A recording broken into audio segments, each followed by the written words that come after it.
What do black voters need to hear or want to hear from him or even the other candidates? I think that what black voters are looking to hear is what are these candidates' stance on certain issues, including police brutality. I think that's the one that we've seen the most in the news cycle.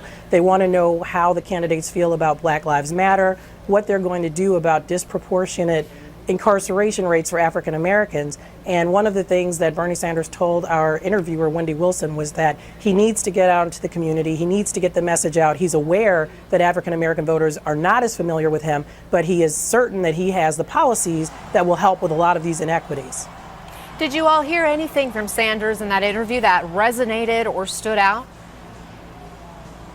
I think that it was very interesting to hear how he's kind of conceded on the Black Lives Matter. Initially there was a very tense and terse exchange with them where they interrupted him when he was speaking, and he seemed almost dismissive to many people. And he's now seemingly come full circle. He talked a lot about that. His upbringing, growing up, he said, without much money, knowing what it feels like to be discriminated against because of his being Jewish. He tried to connect, I think, on a lot of levels with African American voters through the piece and through the interviewer. And I think one thing that's interesting to note is how he understands that and is planning to try to rectify it by getting out there, talking to the community. And it seems like more so talking about his civil rights history, he's trying to listen more.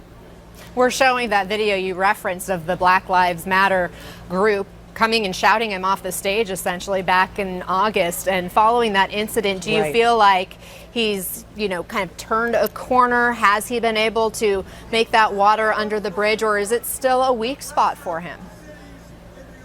Well, what we're seeing from the comments from readers on ebony.com is that they seem to think that he has. It's very important what the perception is. I think, based on his record, that he understands that that might have been a misstep and that he didn't fully understand what the protesters were trying to achieve. And now he and former Senator Clinton have acknowledged, this is something that we can't ignore. This is something that we have to face head on.